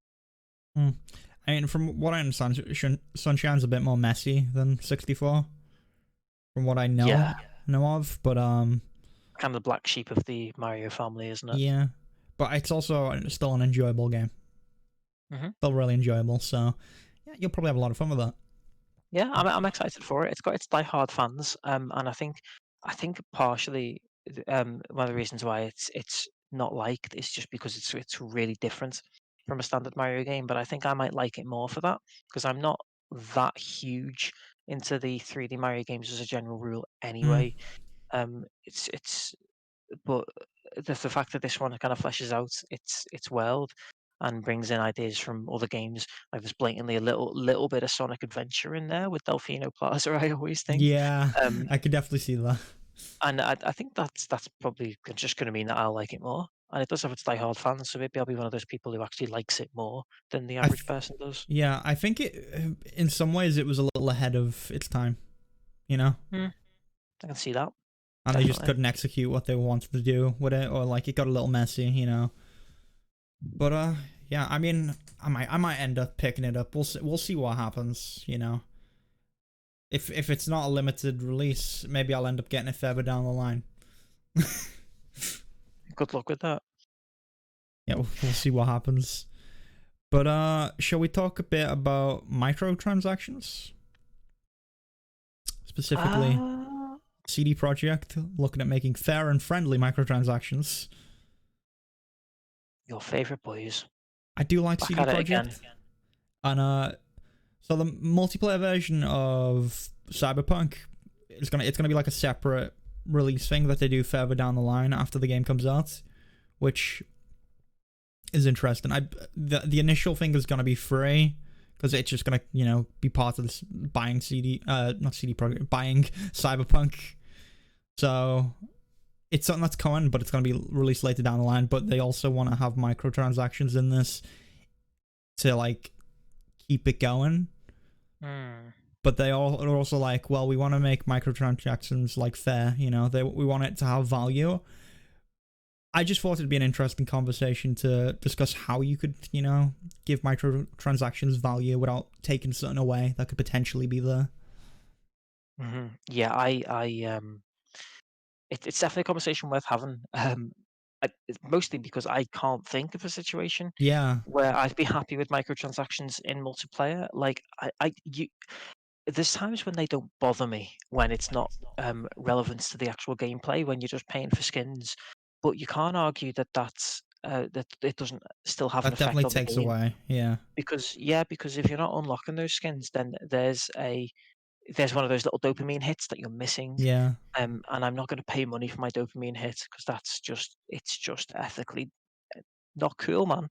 Don't do Oh, did I lose Tef? it. Hold on. I, Oh, hello, oh, there you go. You're hello, back. But yeah, hi. I mean, yeah. I get like cosmetics can add so much to a game, and I used to be of the opinion that if it's just cosmetics that you've got in the game, then that's fine. It's cool. I'm okay with that.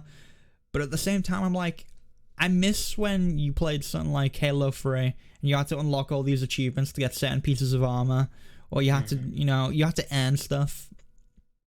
And I think Halo did it in a really cool way by linking achievements to it. You had other games that would, you'd earn XP and you'd get to choose what you unlock and stuff. And I don't know what they could do to make a fair microtransaction, something that feels like it isn't taking something away that we could have had. So I don't know. It's an interesting thing to think about. I wonder why they feel the need to add microtransactions anyway. Because I'm convinced that unless your game is like always online, it takes a lot of server power. I don't think they're actually required to keep a game afloat. I don't believe that for a second. I know they always say that, oh, it's a necessary evil, guys. It's an expensive Well, this thing is making the for the game. multiplayer. But I suspect I think CD Projekt Red, I think they just feel that they have to try and recoup the costs for this like 8 year long development. I think Yeah, that's the reason they're doing this because they've now spent so much on this game that they kind of need to put microtransactions in some way. But it is going to be hard to do that whilst maintaining the goodwill that they've got. Now, I know you said it's multiplayer only, and they did. To be fair to them, they did specify they made it very, very clear that the single player is going to have its own expansions in the old school sense, where you just get a proper story yeah, very much expansion, like they did with just The like The Witcher. Witcher had. Yeah, Yeah, which is cool. That's brilliant. Love that. As long as they follow through on that, because Rockstar promised the same thing with GTA 5, and that never came about. I'm pretty certain CD Projekt will follow through with that. Like I do trust them more, to be yeah. fair. Like even if there was some shady stuff going on, I feel like if anything, they want to keep that image. They want to be the people that are doing that, because no one else really does anymore.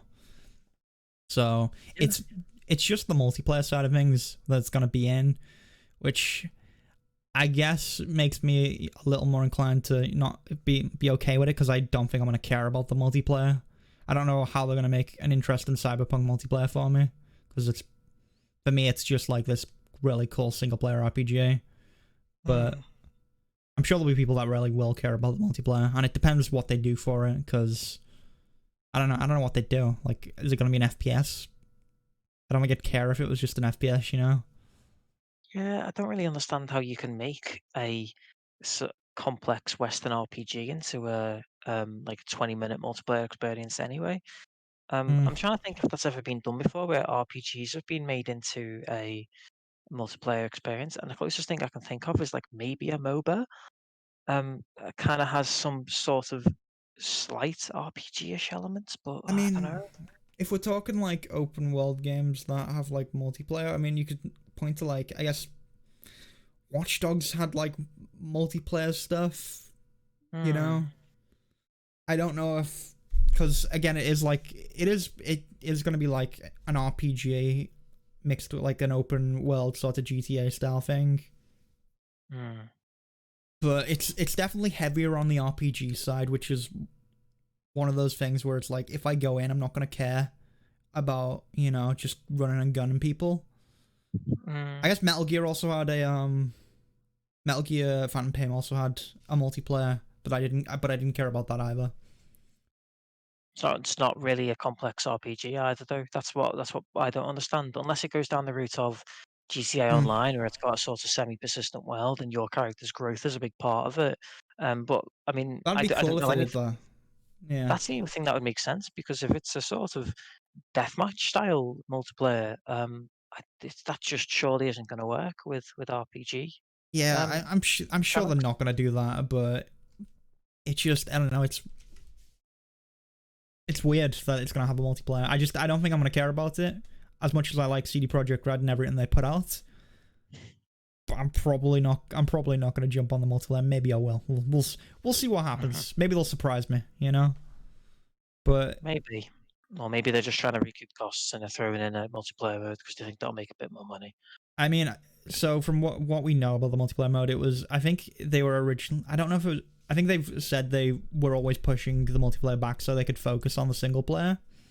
But I'm wondering if they originally just wanted the multiplayer and then they put work in it and they're like, okay, I guess we need to like make some money back on the multiplayer. And it's also like, well, we also want to keep it online as well. So, you know, it's kind of okay if we have some sort of monetization for that. I guess. Maybe they could just, I don't know, maybe they could just throw up a bunch of ads during the game to recoup those costs. I am skipping one here, but just like EA knows that you love ads. Oh boy. So Oh yeah. so for whatever, I mean, guys, I don't know if you've heard about The Boys Season 2, but let me tell you about The Boys Season 2 because EA wants you to know about it. Because in the latest UFC, at like the start of a fight, there's just like subliminal messages of The Boys Season 2 flashing in front of your face while you're trying to play the game. You're like, oh, What was that? oh. Is that The Boys? No, it's actually The Boys Season 2, available on Amazon Prime. Wow. And if you also have Amazon Prime, you can also subscribe to your favorite Twitch streamer using Twitch Prime for free. This podcast sponsored by Amazon Prime. Please, Jeff Bezos, just give me a little bit. Just give me a little handout. You know, I'm on your platform. But it's just bizarre seeing an ad just flashing right, like it's taking up like almost the whole screen. But UFC for like a whole game, they're just like, hey, let's throw ads in there as well. It's okay, you know. They have ads during these matches anyway in real life, so we can put them in the game too. It's immersion. It's awful. I think it's bad enough that the ring is like plastered in like 4 different sponsorships, but again, they can argue that that's realism. Okay, maybe, but it still feels cheap.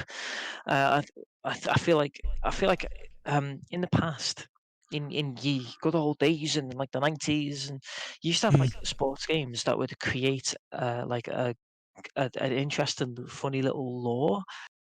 Like whether that be goofy or kind of take itself seriously, they would create little sponsors to put around the side so that it would still look right.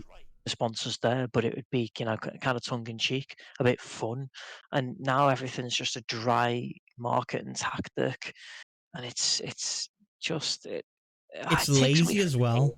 Like It is lazy. if you're gonna have some sort of ad for it in there, let me at least play one of the characters from The Boys. You know, put one of the characters from The Boys in as a character or something. You know. Yeah, and it's just a stock image of the logo, which flashes up on the screen, and it doesn't even fit the borders of the screen properly. No. Like it floats in the middle of the screen, and you can still see little bits of the ring behind it because it doesn't fit the full screen. Oh, it's so lazy. It looks awful. It's so badly put together. It just looks cheap, and it's such a blatant, cynical attempt to milk more money out of a game that's already drowning in sponsorship deals. Yeah. Quick tangent. So I was going through arcade files today for because I've been trying to go through reasons, and I found models for 4 Attack on Titan characters as costumes in that game. Oh no way! And I was like, "What is this? This is so weird." So I started looking into it, and I looked up like a bunch of stuff, and eventually got to like a Korean website that had the Attack on Titan characters Exarch age, and they had the characters in game, and apparently back in 2018, if you look up Attack on Titan MMO 2018, a bunch of MMOs had this big marketing push where they included the Attack on Titan characters in all the MMOs. And I didn't know this, and I was like, this is bizarre. I just was really intrigued by it. So that's a less lazy way of doing it, you know? It was just the fact that every MMO did it was like, what? How did I miss this? You know? Sorry, this is a tangent to your tangents, but I've just Googled Attack on Titan MMO 2018, and in the Google section where it goes, people also ask, and then there's a list of questions that you can like click on to get all the search results. People also ask, who is best girl in Attack on Titan? I don't really know much about it, but apparently the answer is Mikasa. Just putting that out there. Fight amongst yourselves if you care. She was one of the costumes you could get. I know that because it said the name of them. But anyway, moving swiftly on. Moving swiftly away from that. How did we get here? We were talking about EA's adverts and how disgusting they are. Yeah, and lazy, especially lazy. Like, if you're gonna advertise to me, at least let me have something out of it, you know? Give me something, okay? Give me a free costume for a character. Or something. What happened to the days where like Link was in your Soul Calibur? Those are the days, man. I mean, that still happens in Soul Calibur. Put Link in UFC, you cowards, okay? I still don't think it's as bad as this other incident, which is mentioned in the article that you sent us to read up on it. I don't play NBA games because we don't do basketball here in the UK, but apparently in NBA 2K B-ball. for the past couple of years now, the old B-ball game, apparently like midway through the game during the break, the halftime, or whatever it's called in basketball, the intermission. There's this like intermission. So there's this unskippable cutscene where all the players like stop and start swigging Gatorade, whilst the commentators start plugging Gatorade and talking about how refreshing it is. It's important to stay hydrated. That's why our players have Gatorade, and then they do this like Wayne's World style wink at the camera with like the Gatorade in hand. And apparently that happens in like every game, and it's unskippable. And they've been doing that for years. And like, what? I mean, I expect that of 2K because they are just the scummiest. They're actually worse than EA at this point, and this proves it actually because EA pulled the adverts out of this UFC game as soon as everyone started kicking off. But 2K have been doing this for years, and they just don't care. I mean, it's also like, I feel like EA have been, they've kept their head down for a little while. I'm trying to remember the last incident with EA. They are trying. They're not trying to get better. They're just trying to hide how scummy they're being. Yeah, they are doing a better job of it these days. Yeah. The cycle where they have the big incidents, then they go quiet for a little bit. They're like, listen, we're good now, guys, and then they have the incident again, and then we go back round. That's like, oh yeah, we are scummy, okay, and then let's go quiet for a little bit, do some little good things, do all the bad things again. Get called out, rinse and repeat. All the bad things. All the bad things. Speaking of things that could have potentially been good, though, there was, potentially bad, there was the Left 4 Dead spiritual successor called Invaders that Turtle Rock were working on after Involve, which was very strange. Oh, Zan, I just gave you a perfect segue into one of our news items, but you wasted it and you moved on to a different one. That's fine. Listen, I had to go back. We skipped one, so I had to go back. I'm sorry. Can't break the order. Can't break the order. Okay. So, tell me more about I actually genuinely don't know much about this at all. Well, so please inform me. So, after the great success that Evolve was, Turtle Rock were like, well, we've done so well with this one, guys. Let's make another game. So they went on and we started working on something called Invaders. Very good name, must say. Can you guess what Invaders is about? Invading? What kind of invading?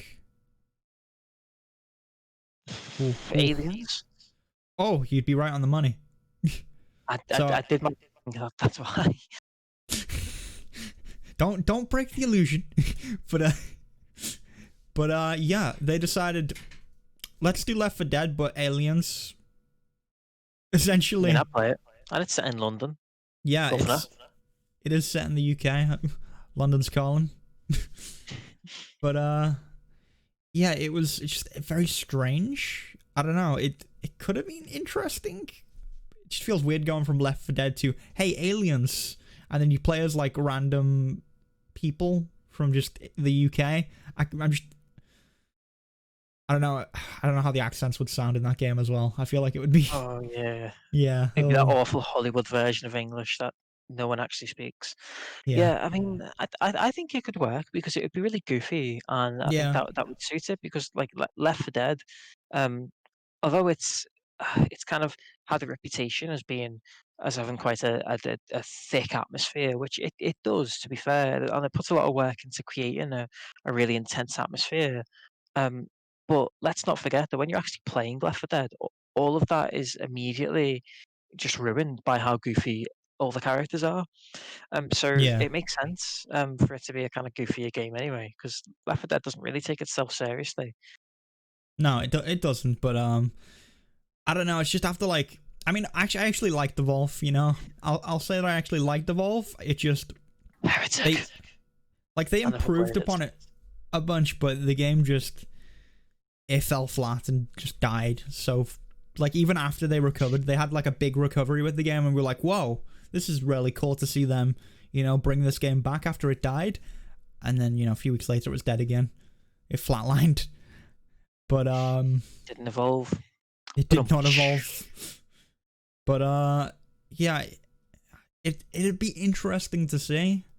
Could also be bloody diabolical, so who knows? Bloody diabolical, mate. Well, it's okay because it's not going to happen, is it? It's been cancelled. No. And in its place, they've gone for a pretty much a straight up spiritual successor to Left 4 Dead called Back 4 Blood, even with the 4 and everything. It's obviously meant to be a Left 4 Dead 3, which good shit. Yeah, if we get a Left 4 Dead 3, I can't complain about that. I wonder if it'll be a foot on the cover instead. Oh, I hope so, or just from like, or like an armpit, or just the most like random body part you can think of. It's just the big toe sticking up. That's it.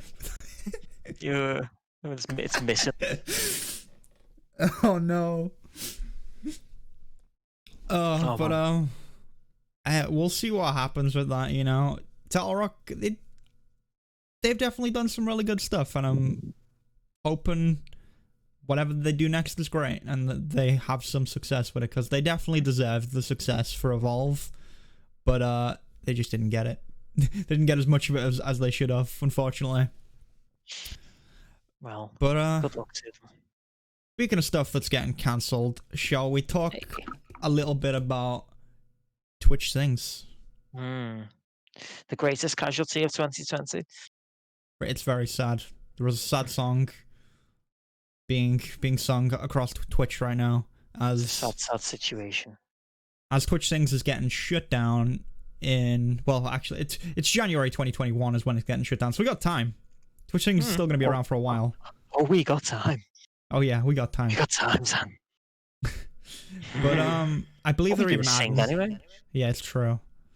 I believe they're actually adding some more songs before it, ends. So there'll be a few more on there before the swan song. So it's releasing its backlog of more than 400 new songs for all players. Yeah. So how did it work in the past? I had never even heard of this before, because Twitch is a trash site. Trash. Oh, I know they swore then. Trash. Not on my podcast. How dare you? Bleep that man. Not on my PG-13 podcast. You fuckers. Yeah, I never used it because Twitch is trash, and I refuse to be a part of it. But did you have to like unlock songs or pay for songs? No, or what? I would say no. It was all free. It was all free. I guess they just had a backlog of songs that they had licensed that they hadn't put out yet. Fair enough.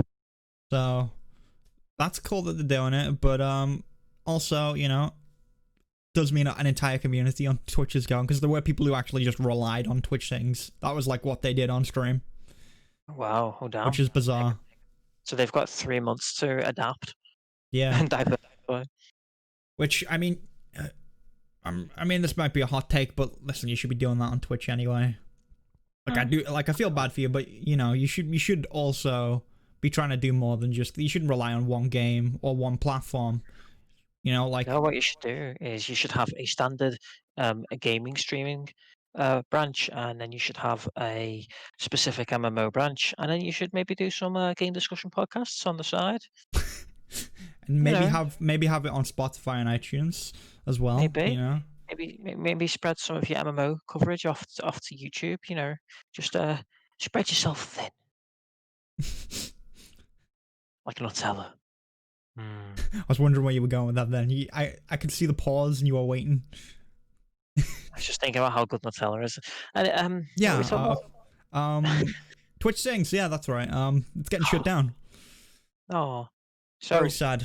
But they're saying they're shutting this down as they look to, you know, other ways to license music on Twitch, or you know, they want to move the budget elsewhere, essentially, which makes sense. Like, obviously, it's not great from, you know, a streamer or a community point of view, but from a business sense, it makes sense that they're getting rid of that. I mean, looking at what they've been doing, like there has been stuff talking about how it's like relating to how it's going to help with DMCA stuff. Here's what I think they're actually doing with this instead. I don't think it's necessarily to deal with licensing stuff so there's no DMCA, because that's impossible to do. It's too much to be able to do that. What it's gonna probably be is, we've recently seen Logic get partnered with Twitch. I don't know if you know who Logic is, but essentially he's a musician of some kind. That's all I know, but he also plays games, and he actually streamed on Twitch in the past. So they signed a deal with him to get him to stream on Twitch. I see. Oh, he's a rapper. That's our favourite music genre, son. Yeah, the one I know so much about it. That'll be why I don't know. But so how I think they're gonna do it is they're gonna bring on people like Logic, and they're gonna pay to bring even more musicians and people like that on, and then all of their songs and stuff will be available to use on Twitch. I think that's the route they're gonna take, because it makes more sense for them. They get to bring in big people that brings in, you know, non-endemic audiences over to Twitch. They you know, probably spend, I don't know, I mean, they'd spend less money than if they were, you know, trying to deal with all DMCA issues. And then they get, like, you know, they get a bunch of songs that are like, okay, we can now use all these. So I think that's the thing that makes the most sense. Again, Again, I mean, it does suck for everyone that was like super into Twitch Sings, and we are gonna have to at some point do a Twitch Sings before it goes. You know, I think me and Tef gonna have to do a duet. Nothing would warm my heart more than that song. But peace sells. Really? No. I'd do that. I can do the best Dave Mustaine impression. And it's not something to be proud of, actually, because the man sounds like he's got peanuts trapped in his throat. I feel like that might, I mean, if it's on there, we might have to do that one. It might, just for old time's sake. It's something no one knows about, but it just might have to happen. But I think it's important. But yeah, that's all there really is to say on that. I've just realized we're real far into this podcast, so let's move it along. No, we're not that bad. It's just someone took a particularly long intermission, so the timer looks worse than it really is. And okay, listen. Okay, so let's talk about Epic. Let's get back into Epic. Epic, very sad. A bunch of very sad boys. Very upset. and they were like, the judge just he won't put Fortnite back on. They just want Fortnite. The kids need Fortnite. Did you know that 60% of the kids have stopped playing Fortnite on their iPhones because they can't anymore? Shock What will the horror. kids do? Like, we're in the middle. What will the kids do? In these uncertain times, how could you take Fortnite away from the children? It's so cruel. There's only so much Paw Patrol that you can consume. It's just not fair. Won't someone think of the children? It's so sad, and sorry, I just need a moment. Yeah, so I mean, they've actually asked for the judge to get Fortnite reinstated on the iOS platform until a verdict is reached, after getting denied the first time. So, how do we think this is gonna go, Tef? Hit me with your thoughts. I'm not sure if the judge will do it. I mean, the judge has already said they won't. And I'm not 100% sure as time goes on, I feel less certain about that judgment. It doesn't seem right to me, because the whole point of these preliminary injunctions is to make sure that neither company gets damaged whilst they're waiting for this all to get hashed out in court. So the judge saying, well, you could just take out the payment system and put and put it back on the App Store, and that for the time being, I don't think that's like good enough. It doesn't sit right with me, because it does feel a little bit like it's siding with Apple, because Apple have taken that and ran with it and said clearly the judge agrees with us. That's the decision they made. Which you did say when we had this conversation on the podcast previously, and the more I think about it, the more I just feel like that was a fair move for the judge to make, because um, because it does mean that Epic would basically have to undermine themselves in order to get it back on the App Store for the time being. So they don't really have a choice but to damage themselves while this court case goes on, which is, in my mind, defeated the object of a preliminary injunction. But at the same time, I'm not a lawyer. I don't actually really know that much about how these things work at all. Tef, So I've played the full Ace Attorney trilogy, so let me tell you how this is going to go. Qualified. So far, actually. And no, that's a lie. Actually, I didn't even finish them. Go on, can you tell me more? Well, I'm gonna tell you how it's gonna go down. They're probably just gonna get denied again. Not gonna lie. Oh, I think so. Yeah. Well, I mean, you can't ask the same person the same question and expect a different answer, surely. Yeah. It's one of those things where it's, again, I do think the judge is definitely, it looks more so like he's in favor of Apple. That's definitely there. And I still feel like Apple's gonna somehow come out on top, or there's gonna be like a compromise of some kind. I don't know how this is gonna go, honestly. It's funny to see them just still pleading, being like, please, sir, the kids need the Fortnite. How will they ever live without the Fortnite? How will they pog us without the Fortnite? We need to pog harder. But yeah, it's yeah, I just think it's funny. It is just it's gonna be a really interesting thing to see, because whatever happens with this could set a big precedent. We don't know. But Team Apple's coming for the Fortnite kiddies. Let's move on from that. I'm sure there'll be plenty more to talk about Apple in coming weeks. Let's talk about Nvidia, because this one might be there's a bit to talk about here. How excited are you for the new Nvidia stuff? Oh, I think these new cards, they are so good. They're so insane. Cool. Yeah.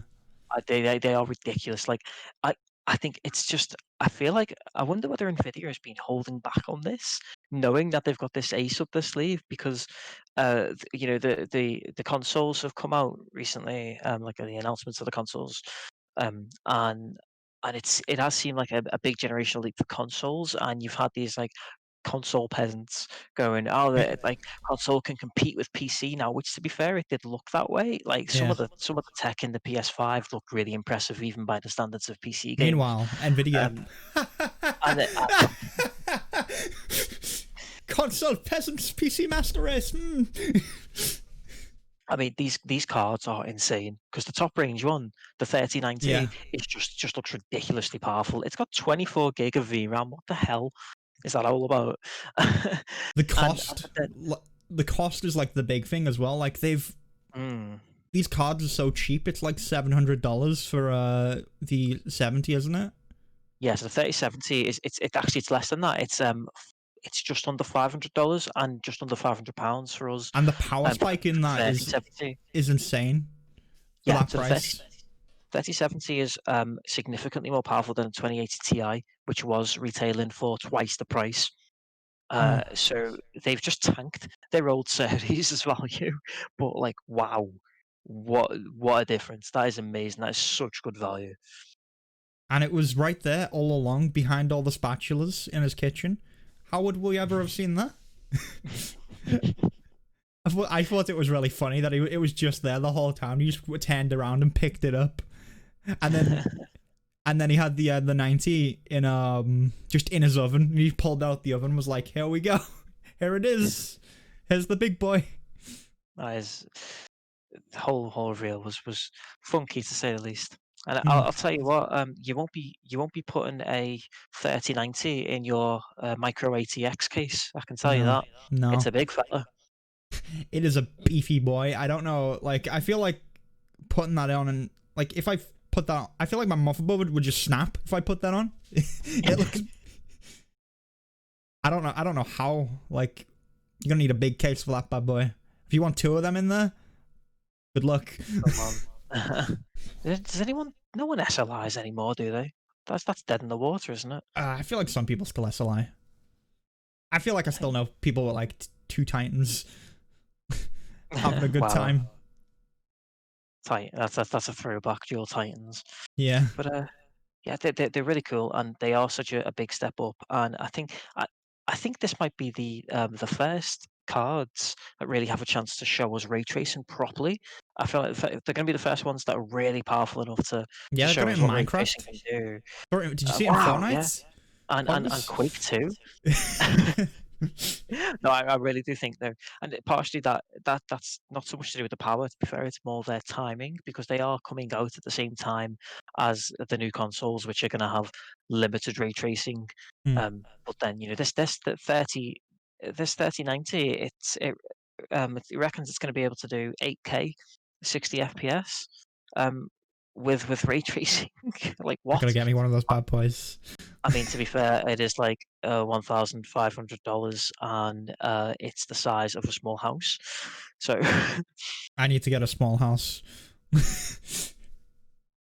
it does look cool. It does look very good. And hopefully, I'll get a chance to actually when I've got a little bit more space, I need a bigger home. But I'm hoping in the next 12 months to actually build a proper PC, and I would love to put a 3000 series RTX card in that bad boy, because they look good.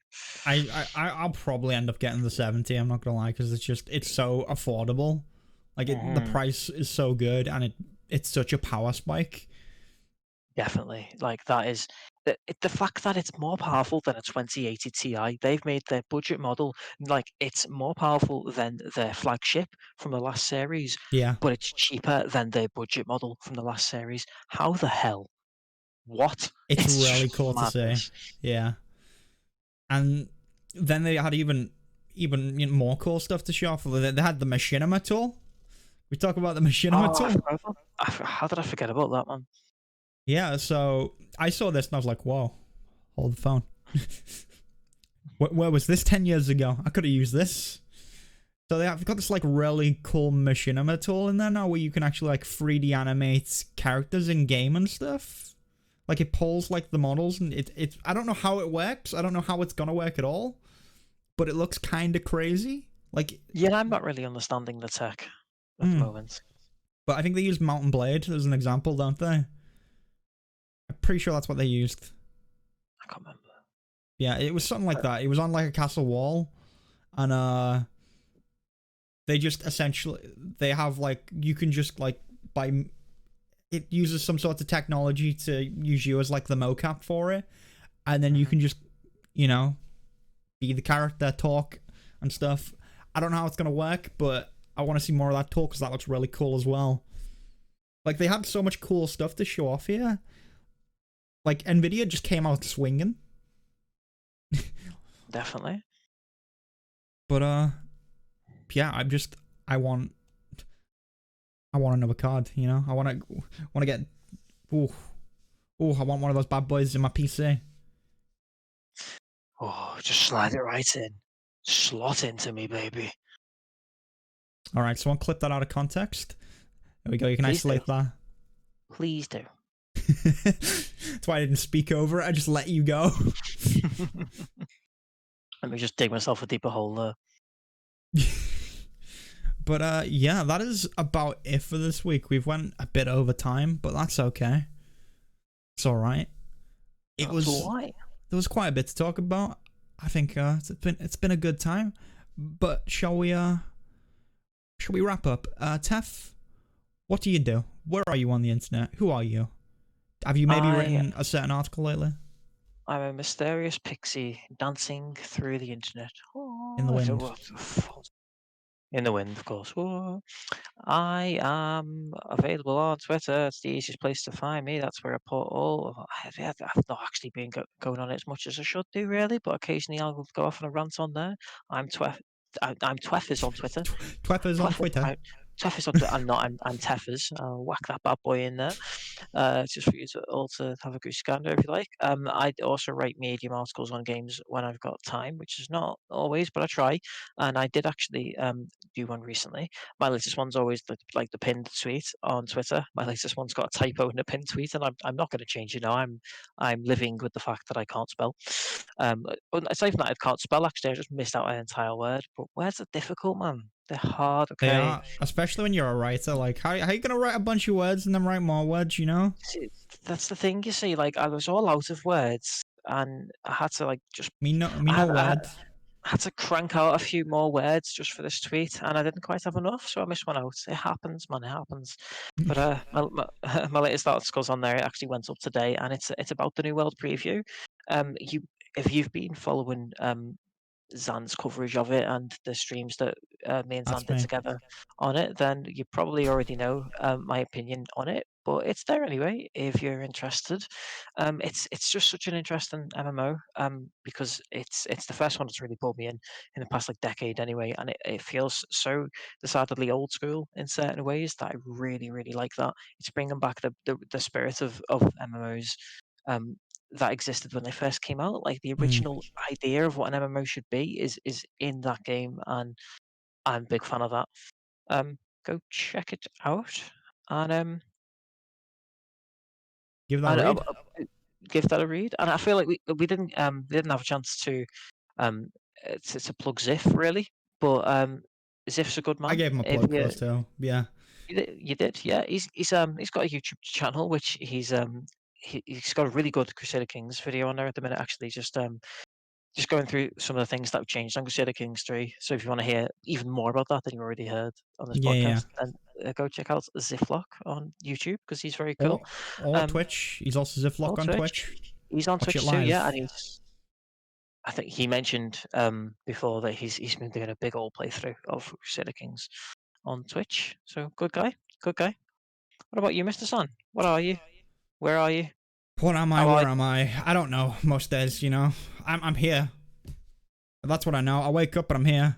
But if you don't know me already, because you're probably here because you probably know about me. But if you came from like one of Tef's articles or Zif, imagine that. But I'm Zanrise on Twitch. I'm Zanrise on YouTube. I'm a Zan Games on Twitter. And we're the real Zanrise on the Instagram. Not that I've posted on Instagram in a while, just because. But yeah, I occasionally post some stuff on Twitter that, is interesting. Or, not interesting. I don't know. I post opinions, just like I do on this podcast. But yeah, if you want to watch YouTube, do a ton of Arcade and doing my New World coverage on there as well. Got a bunch of that on the way. And then some other fun little projects that I've been working on that are nightmare fuel for me, you know, just a nightmare to make it work, but they'll be out eventually. But yeah, that's it. That's all the places you can find me. So That's us. also, if you do want to listen to the audio version of the podcast, you can go find us over on Spotify or iTunes. The rest of the episodes are on the way. I am still uploading a few more, but they'll be out eventually, and you can have the full audio experience. But yeah, that's it for episode 17 of the podcast. 17 weeks. I feel like we do this every week. We're always like, wow, it's been so long every week. It just amazes me that we've stuck to it. Yeah, I've got the attention span of a 4-year-old. I've got to pull in the reins and make sure everyone's on. Make sure everyone shuts up before the start of the podcast. You know, all that stuff. That's the biggest challenge. But yeah, that's it. Thanks for watching, everyone. We'll be back with episode 18 next week, where hopefully there'll be even more fun stuff. And you can catch me on Thursday as well doing... I don't know what I'm doing. We're not doing Jack. We're doing Jack Friday. But Thursday is probably Arcade. It'll be something like that. But yeah, thank you for watching, everyone. We'll be back next week. And that is it. Bonsoir. Adios. Bonsoir.